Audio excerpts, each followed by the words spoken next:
Good morning, and welcome to another inspiring episode of the Good Morning Minute, where we start the day with purpose, passion, and a little bit of power.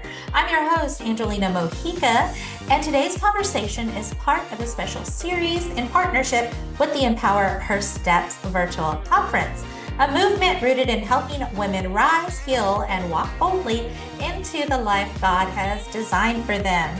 Our mission is simple but powerful, empowering life purpose, because we believe that when a woman finds clarity in her calling, everything changes for her family, her community, and generations to come.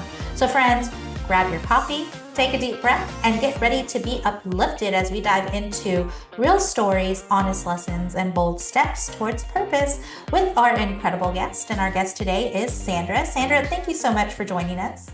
Thanks for having me. Absolutely. And I just want to give a little space for you to introduce yourself to our listeners. Well, I live in Calgary, Alberta, Canada, and I am an oracle card reader. So that is something that has shown up for me to pursue as sharing my gifts. And I'm really enjoying delivering the messages that are coming through for people. And it's really about empowering them. hmm Wonderful. Well, I'm excited to get to know you a little bit better through conversation. But before we do so, let me jump into just a little fun icebreaker. I like to start out with just a lighthearted question. And so my question for you today, if today had a theme song for you, what would it be? Mm. That's a really good one. Um, the one that used to really get me going was just walking on sunshine. Oh, I love that one. I'm walking on sunshine. Yes, I get it. Okay, I like that. All right, and it starts us off. Because we're going to start off with the sunrise. Good morning. All right, Sandra. So let's jump into the conversation.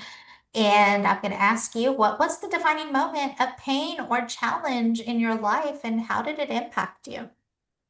I had two moments happen within a few months of each other.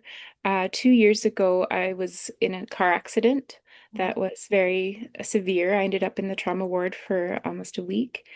And then a few months later, my mom passed away from dementia. So not only was there a lot of physical pain, but then there was the grief. And losing her, dementia is such a cruel disease. And you lose the person over and over and over again. So it'd been a journey of several years. So that combined with the car accident and the physical healing, that was it for me. I was really kind of laid out, laid flat, really, honestly. Mhm. Yeah. Wow. Man, thank you so much for just sharing that. The loss of a parent can be so profound in our lives. And I can say that because I lost both my parents before I turned 28 years of age. Um, and I'm now 49 years old. And I often, just in raising my own children and going through my own adult journey, often wish that they were there to just kind of lean on and just kind of bounce some stuff off ideas. I wonder what kind of grandparents they would have been. Just different things like that. And so I can't even imagine. And they were for the most part pretty healthy and very involved. I lost them pretty suddenly and it was unexpected, but to slowly, because it's almost like you mentioned losing her bit by bit, Mhm. um, until her passing. And so I can just imagine what that is like, grieving while that, your mother is still here. What was Mhm. what was that like for you? Well, it was, we kind of had noticed she was declining. And Hmm. so uh, I just tried to spend as much time as I could with her in those last months. And Hmm. I recognized that I had the power within me to have that strength to be there emotionally for her. She really loved music and she loved flowers. So that was something that I could do for her is Hmm. make her comfortable. I'm a reflexologist by trade, so I could rub her feet and yeah, just be present for her. Yeah, yeah. And then now that you're managing through and you're just kind of preparing your heart, your mind, for that transition Mhm. when the day comes. And then you said a car accident happened. Mhm. What was that like for you afterwards? I feel like I believe that everything happens for a reason, and Mhm, the months leading up to the accident, I had been working two jobs pretty much nonstop, sometimes both in one day. And I didn't have a whole lot of quality in my life. It was just mhm, rush, rush, rush and do and go. And I was ignoring another injury I had, just working through that pain. And it was like the universe said, no, you need to stop and reassess. And mhm, so I think I really came to have gratitude for it happening, for mhm, for me to have that sacred pause and to reevaluate what is it that I'm doing with my life, and how am I showing up and being of service and helping others. So it was a huge wake up call for me to step into my gifts and start really putting myself out there. mhm. Yeah. I like that you focus in on the sacred pause because that is so profound. And when we are in a rock bottom, that's the opportunity. Because you said the universe. For Mhm. me, it was God's way of allowing his voice to be heard in my rock bottom. But it's true because in that moment you can be so still due to the circumstances and open to receiving the healing, the healing hand that you need to pull you out of that situation. Now you have to make the choice to accept the hand and rise from it, or you can stay in that. That's definitely a choice for you. Um, Mhm. but you did. So you decided, okay, I'm going to step into some of the gifts that I have. I'm going to step into some of this calling. When did you sense that there was purpose behind all of this mess? I think pretty early on, actually, as the accident was happening, I had clarity that this wasn't the end for me. I Uh-huh. was not meant to pass over. I was meant to stay, and yeah, so I think it was very immediate. Um, Feeling through all of that pain, just being able to accept help, that receiving piece. Mm-hmm. I'm definitely a giver and a nurturer, and that's something that I did. And I realize now that it was probably coming from a people pleasing place, just wanting that love and acceptance. And so that was a big shift for me too, just to realize I am deserving just because I'm alive. I Mm, am worthy, and I deserve a happy and fulfilling life. So mm. there was some. Yeah. Mhm. So what were some of the steps that you took in stepping into this thing that I'm deserving of a happy and fulfilled life? So what was that growing season like for you? What did you start tapping into or learning about yourself? What was it? Mhm. I had the opportunity to take a self-employment course that was being offered online, and it was about 8 months after, and I was still having difficulties day to day with the pain. But I showed up to that class twice a week Mhm, and did my homework, and I was able to really kind of form a business plan. And that's something that I didn't really do prior to the accident. I was just doing it as a hobby or part-time, or and then no, actually there's resources, there's a structure here that I can follow and to ensure my success. And I made that dedication to myself to pursue it and to use the resources that were available to me. And I ended up collaborating with a local artist.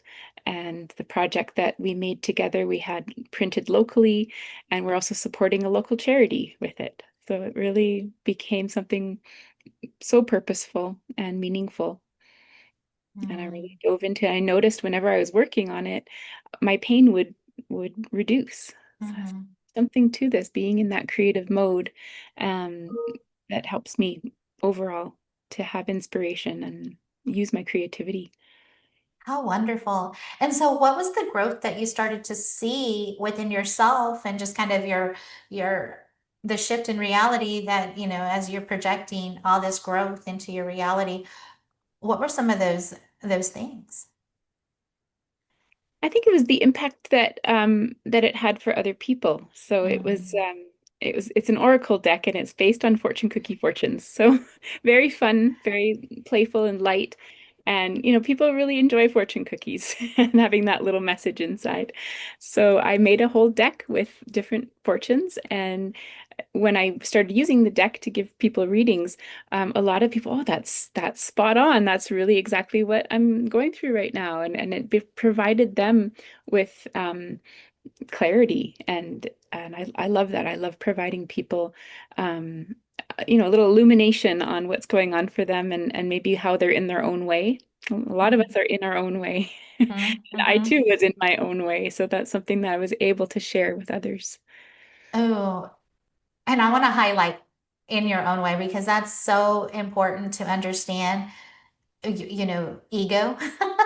Ego is that thing that gets between you and that next step, that next thing in your life, whether it's a goal or a desire, whatever that is.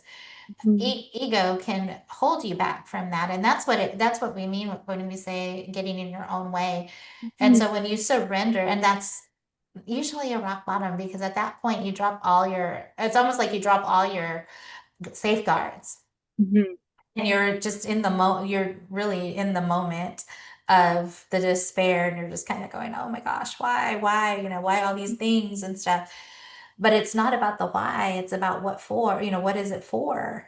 Exactly. I've come to learn.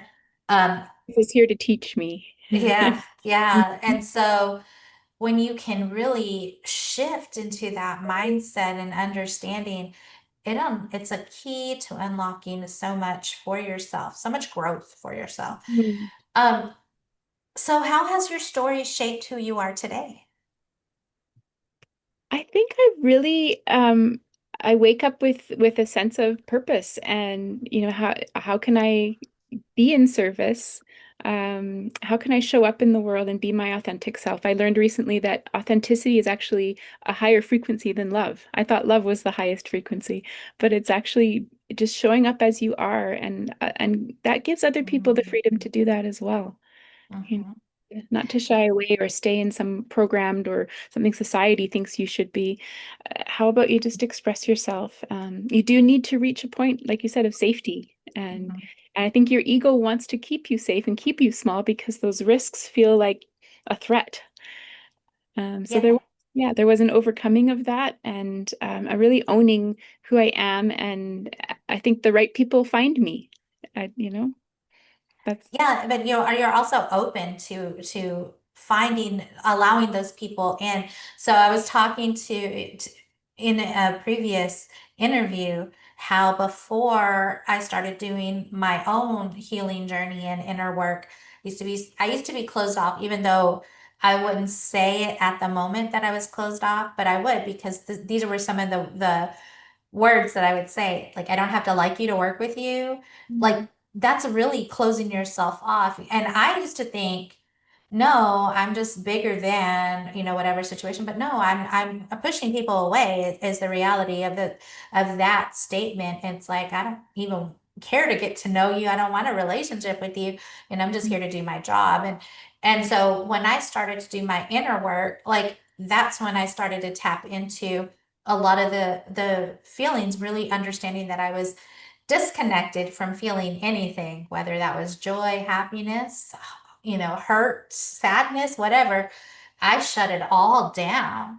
And that's what keeps you from engaging and being truly present in the moment is when you're trying to, just stuff it down, stuff it down, stuff it down. And then life catches up with you and it's like, boom, an accident, you're going to slow down and then it all starts flooding out anyways because all your walls are down, all your safeguards are down in that moment. Absolutely. Yeah. Yeah. Mhm. So, Sandra, let me ask you, um, let's say somebody is there. Let's say somebody is in their rock bottom and they just don't know where to go next. What kind of advice would you give that person? Well, I think it's knowing that there is a higher power. You are supported, you are loved. I often speak to that spiritual entourage, your angels, your guardian angel. You always have support. no Mm, matter what. And I think being able to ask for help, it can be really challenging for people, especially women. Um, mm. but knowing that there's a reciprocation energy. So sure, you've been giving and nurturing, but it's okay to receive that too. It's in fact, it's necessary for that cycle to be complete. Absolutely. And you're definitely hitting on another thing that I want to highlight as well, and that is the need for sharing story, but also the need for tapping into community. People Mm, that are in in the same direction you want to go, but maybe a couple of steps ahead. Like those are mhm, the people that are going to carry you um, to that next destination because they are going to be like, keep going. They're your cheerleaders. They're going to be mhm, the ones to help you connect to resources. They're going to be the ones to say, you know what, it's okay that there was a setback because you can still keep going. Let's keep going, mhm, um, been there and now I can walk with you to get you to that next destination, whatever that is for yourself. mhm. I like that you're saying that. So, Sandra, what does living with purpose look like for you now? I feel like balance comes into it. There's a season and there's a time for everything. But being too one into one thing or the other is not going to serve you. I think it's really important to have all of your aspects. Your self-care should be up here, and filling your cup continuously so that you can give from your overflow. That is something that's Mm-hmm. really shown up for me. So I created an affirmation deck about, it's called 50 Ways Back to Me. I turned 50 last year, and all of a sudden it dropped in. It's like, okay, here's some practices that I incorporate into my life that really help me live in that overflow and feel self-resourced is the term that I found for that. Yeah. Yeah, I love that. Um, and affirmations are such a great way to start when it comes to the reprogramming of the negative self-talk because you can take it away, but you've got to make sure to fill in that pocket with something else because then the Mhm. negative will just come back for sure. And Mhm. it's got to be a practice and it's got to be a lifelong journey. I say healing's a lifelong journey because you're going to have your dips and you're going to have your turns and your loops and all those things. And you're going to have setbacks. And so it's okay. Just understand that it's learning. It's all a learning process and it's all based on your decisions and your choices. And I mean, we don't know.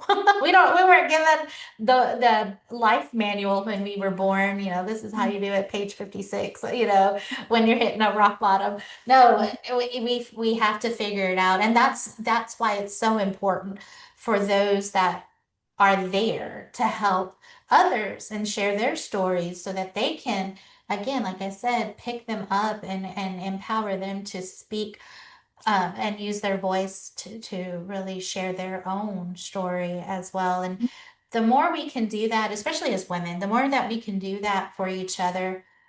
Oh my gosh. Can you imagine like 10, 20 years later, every woman is operating in this capacity? What change that would bring to the world, just imagine. And not only that, I mean, we're mothers, so we raise children, and so just the impact generationally um, that Absolutely. it can make as well. Man, okay. But Uh, be brave enough to be vulnerable, really is what it comes down to. And like you were saying before, you felt closed off before, but now how many people's lives are you impacting by tapping into that yeah. vulnerability and honesty? I love And it. yeah, for sure. And for me, it's not even about, numbers. It really is just, you, Sandra, are you the one that I needed to encounter today that's going to make the difference? Because Mhm. then you carry that torch, once we leave our space of engagement, I think, and that's really for me what it is. And you're right. Being true, being authentic, I mean, that is the game changer because when you can accept your truth and truly embrace it, then nothing can hold you back. Even people that judge you, even people that speak against you, like you can go, oh, no, that's not going to serve me. I don't, Yeah. I don't accept that. I know Take what's true. nothing personally. Yeah. That's where they're coming from. And it's also, meet people where they're at. Everyone's on Mhm. a different journey, even though we are all connected. Just have some compassion for where people are at and, get rid of judgment. I think that's a huge piece of it is if you can turn the judgment into curiosity instead, how freeing is that and how accepting, and that's been a Yeah. huge shift. Yeah, yeah, absolutely. And you stop operating under assumptions, like you Yes. and you become more like, oh, I don't know. Let me figure it out. Let's go ask some questions, and be inquisitive. I love that too. So, Sandra, as we start kind of just coming to the closure of our conversation, I do want to ask you a question that I ask many of my guests on the podcast, and that's one of legacy and impact. If today Mm. were your last day, what would you want to be remembered for? Uh, Someone asked me this actually, similar question. What do you want to Okay. be remembered for? And it was one word, and it was kindness. Mhm. I think that has a really big impact. And they say, people remember how you made them feel. Absolutely. I've said that a couple of times on my show. It's like they don't remember what you say or what you do, but they definitely remember how you made them feel. And I think that's what we carry with us, and that's the legacy to leave behind for sure. Mhm. So, my last question to you, Sandra, is if you could leave maybe a bit of truth or a word of encouragement to someone who's listening today, still trying to figure out their life purpose, what would that be?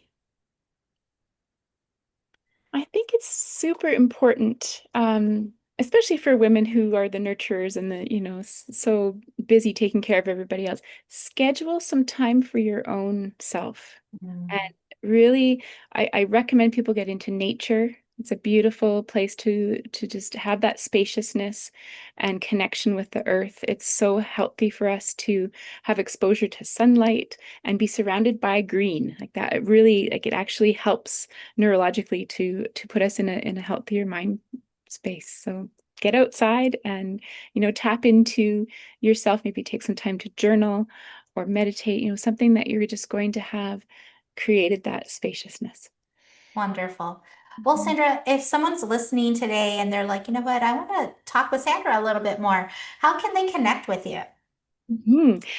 My business name is Dancing Elk Woman, and I'll give you my Linktree link to put in the notes. There is a button right at the top that says connect with me for a 15-minute wisdom call. So that might be a really good way just to have a quick conversation, see if you'd like to pursue maybe a reading with me, or I have some workshops that I offer about just tapping into intuition and yeah. Wonderful.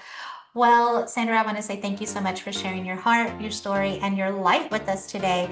Conversations like this remind us that purpose isn't about perfection, it's about showing up and growing through the things that we go through and understanding that every step matters. Here at the Good Morning Minute and through the Empower Her Steps movement, we believe every woman has a calling worth discovering and a voice worth using. So, friend, wherever you are today, remember your purpose is powerful and you're not walking alone. So, until next time, keep rising, keep trusting, keep walking boldly into the life God has designed for you. I'm Angelina Mojica, your life coach, sending you much love, much peace, many blessings.